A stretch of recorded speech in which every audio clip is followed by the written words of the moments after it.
Coach Kenny, you hit it on the nose because you and Coach Calvin work together good. You got Bud and his team. Exactly. You know, get a team that's you gotta have that good chemistry in the corner, because a lot of times you got coaches in the corner trying to outdo each other, outcoach each other. And it's not about the fighter. They trying to be better than each other, and it's not like that when you got a chemistry in the corner. You know what I mean? Because when you get a core of guys that been together for, like, how long you and Calvin been together? Oh man, over 20 plus years. You know. Same thing with Terrence. You know, it's like when all of that matter when you get into these big battles. Like, man, people don't. To me, just by me dibbling and dabbling and, you know, training and stuff like that, training is a underappreciated job in the sport now to me. And it's flip-flopping and it's only time the coach trainers get credit is when the fighter do something wrong, then they get bad credit. Oh man, you know what I mean? $1,000,000%. That's what you want to train. I get full-time trainers credit, like, because like me, I jump in if it's really like if the task is worth it, then I do it, because now it's like the fighters want to train the trainers. They want to. I mean, ask your pops, Shane. Like, you old enough to know, you know, the era that, you know, you got to be coachable, teachable, and that showed last night. I mean, same thing with Earl. You know, he got Derrick. He's been with Derrick since he was a kid, but you could never catch a rhythm if you keep on switching. You got to find that. You got to find that core team of teachers, not just coaches that just run their mouth and they motivators. It ain't gonna work on a level like so often. So they had the debate or who is the better coach or coaching staff. Who do you guys say was the better coaching staff? I can't say who's better because they both been successful. Like, it still boiled down to the fighter.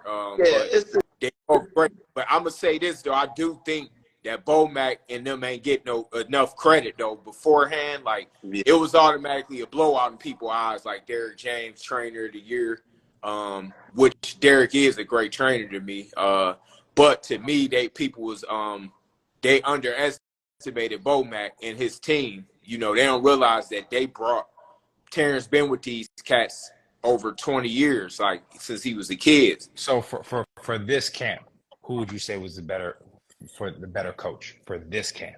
You can't really answer that because boxing is unpredictable. Somebody's got to win. Somebody's got to lose. You can't go off of who won and who lost. The coaches are both great. Both teams are great. Well, I just asked the question, right? So I'm just asking. I'm gonna put it this. Strategy, but that's a part of the coaching, right? The instructions that he got in the corner, things like that, right? Like you could see that you know, Bomack and those guys, they were given instructions. They came up with the game plan to go southpaw, right? Because the last time he had fought a southpaw was in 2017, and definitely not a southpaw that was as good as Bud Crawford. So you know what I mean. And then you also have them training him to be a switch hitter. So that's all from coaching, right? That comes down from the coaching. I saved a clip 2 weeks ago from your dad, man. It's funny that you want it. I saved it in my phone. Your dad said, he was talking to the fighters, it ain't the coaches. You can have it ain't the coaching. It's this and it's this.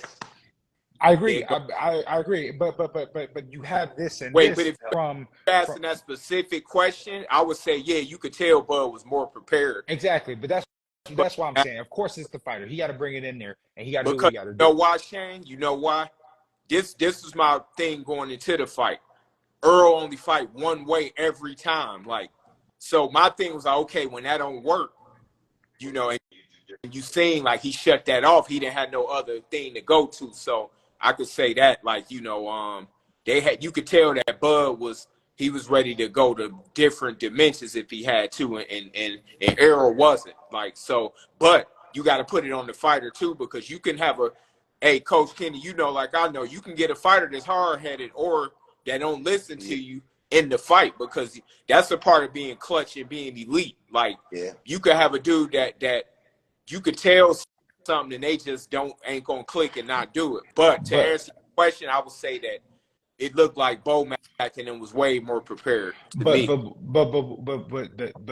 like you could say that for guys that like have not, like, that are not on this level. We're talking about elite dudes. We're talking about some of the best of this era, and so you can't say that, oh, like, he doesn't listen. He doesn't listen to Earl. Doesn't listen, because Earl has always no. I'm not saying Earl specifically, but see, now it seemed like Derrick getting all of the blame.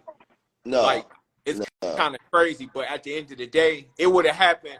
Terrence was the better fighter. I think Terrence. You got to, but I'm still giving credit, man. They won the fight. You got to. They prepared.